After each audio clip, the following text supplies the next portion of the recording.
Hello friends, स्वागत है आपका हमारे YouTube channel super fun unlimited पर। मैं आपका होस्ट शोभित आपका स्वागत करता हूं। इंडिया, भारत या हिंदुस्तान, हमारा देश कई नामों से जाना जाता है और हमारे देश ने दुनिया को बहुत कुछ दिया है। उसमें से एक सेल्फ डिफेंस भी है और ये बहुत ज़्यादा एंशेंट है। कई तो ऐसे हैं जिनके बारे में मैं भी नहीं जानता था और आज की वीडियो देखने के बाद कई लोगों को कुछ नई चीज़ों के बारे में पता चलेगा।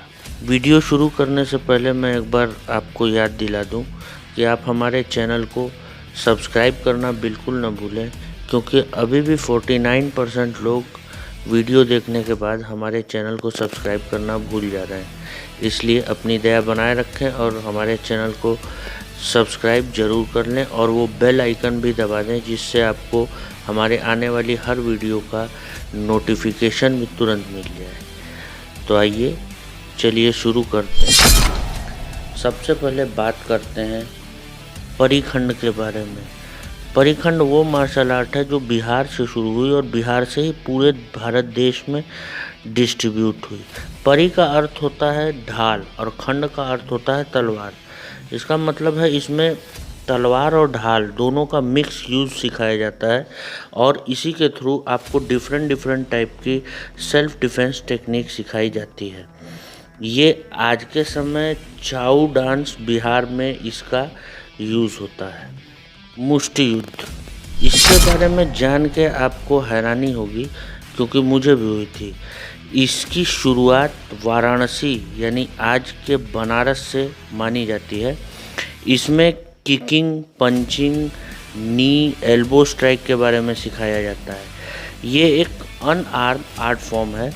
सन 1960 से ये बहुत पॉपुलर है। ये कला मनुष्य के जीवन के तीनों पहलुओं पर यानी कि भौतिक, शारीरिक और मानसिक स्वास्थ्य पर ध्यान देती है। मुष्टि युद्ध के अंगों के नाम हिंदू देवी देवताओं के ऊपर रखे गए हैं, जैसे जम्बुवती, जिसमें ओपोनेंट को सबमिशन करने के लिए मजबूर किया जाता है। इसमें जॉइंट लॉक करके या उसके हाथों पैरों को लॉक करके ओपोनेंट को सबमिशन के लिए मजबूर करते हैं। जब उसके हाथों और पैरों को लॉक किया जाता है तो ओपोनेंट को बहुत ज़्यादा दर्द होता है, जिससे वो सबमिशन करने के लिए मजबूर हो जाता है।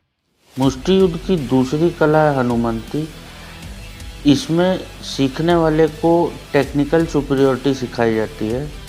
तीसरी है भीमसेनी, जिसमें मार्शल आर्टिस्ट की स्ट्रेंथ ट्रेनिंग होती है।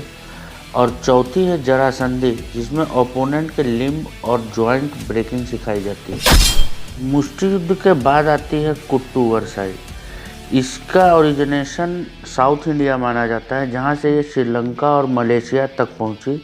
ये युद्ध कला फर्स्ट तथा सेकंड सेंचुरी बीसी की है।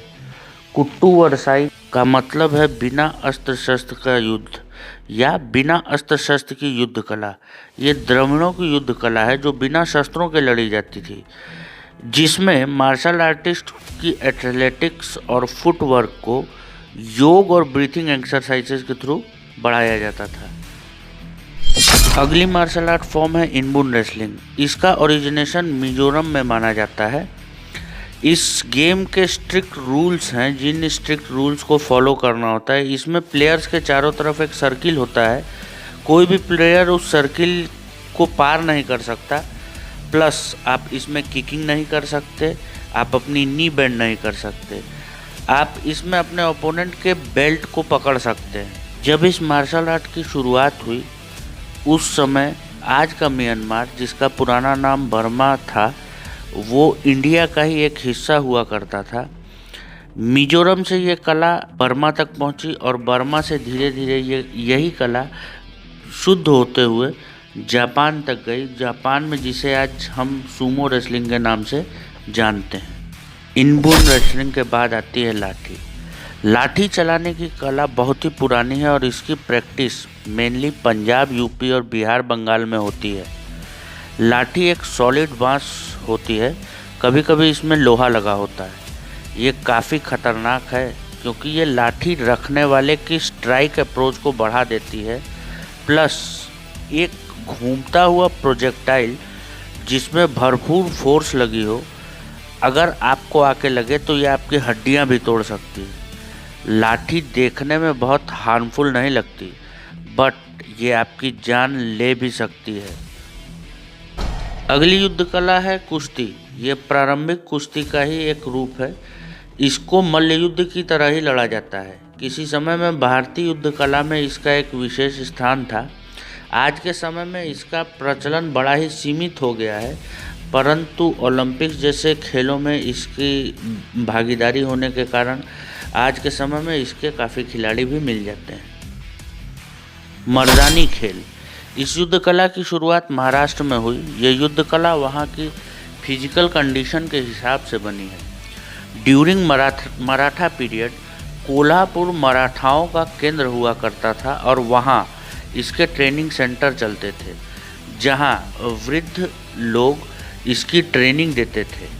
1857 की क्रांति के बाद इस कला को बैन कर दिया गया। इसके बाद इसका प्रयोग लोक नृत्य में होने लगा, जिसकी वजह से ये कला सरवाइव कर पाई और आज भी जीवित है। आज भी महाराष्ट्र के लोग इसे सीखना पसंद करते हैं। इस मार्शल आर्ट फॉर्म के बारे में कम ही लोग जानते हैं। इस युद्ध कला का नाम है स्क्वायर। स्क्वायर कश्मीर की एक ट्रेडिशनल मार्शल आर्ट फॉर्म है जो वहाँ आज भी प्रैक्टिस की जाती है।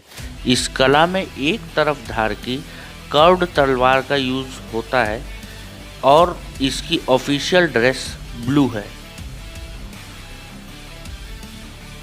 इसके बारे में तो हम सभी जानते हैं। यह युद्ध कला है गटका। गटका पंजाब की प्राचीन युद्ध कला है। आज ये विलुप्ति की कगार पर है। इसके बहुत कम ही टीचर बचे हैं। इसमें हर तरह की युद्ध कला सिखाई जाती है। इसमें कृपाण, तलवार, कटार का प्रयोग करते हैं। सिखों में गुरुद्वारा रक्षकों को ये कला सिखाई जाती है। गटका सीखने और सिखाने का प्रचलन गुरु गोविंद सिंह जी के काल से प्रारंभ हुआ, जो आज भी प्रचलित है। अगली Indian ancient martial art form है सिलंबम। ये तमिलनाडु की एक आत्मरक्षा कला है जो चोल और पांड्या साम्राज्य द्वारा प्रचलित की गई। ये कला मलेशिया तक पहुंची।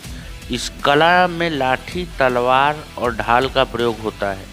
सिलंबम की शुरुआत के गुरु भगवान मुरुगन को माना जाता है। ये बहुत ही प्रभावशाली कला है।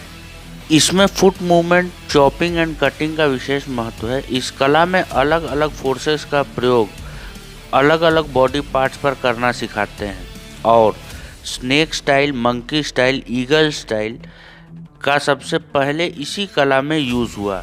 अन्य कलाओं में इससे सीखकर या यहाँ से सीखने के बाद दूसरे देशों में उसे प्रचलित किया गया, जो आज अन्य नामों से जानी जाती है। अगली युद्ध कला है थांग ता।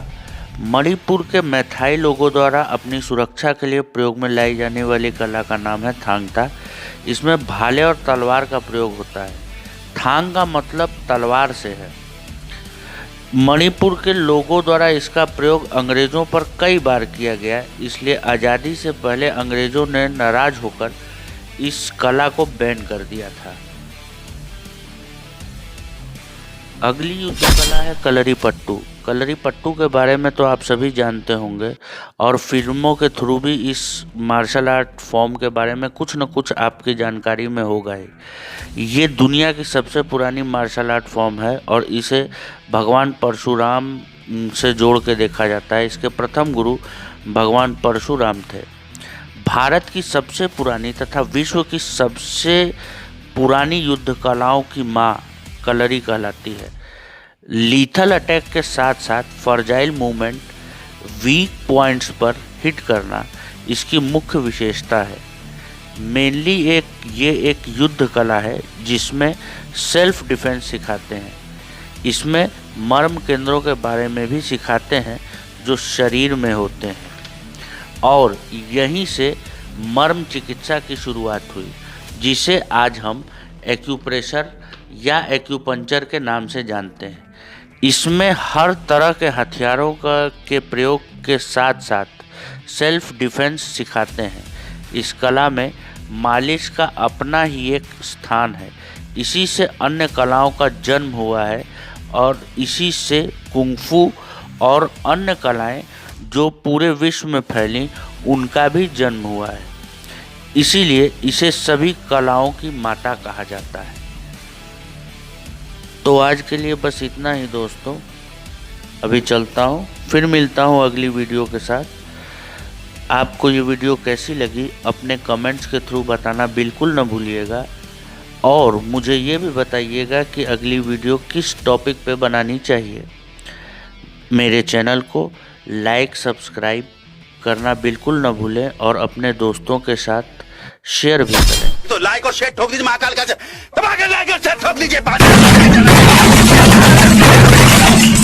मिलता हूँ अब अगली वीडियो में नए टॉपिक नई वीडियो के साथ। तब तक के लिए stay home, stay safe and take care.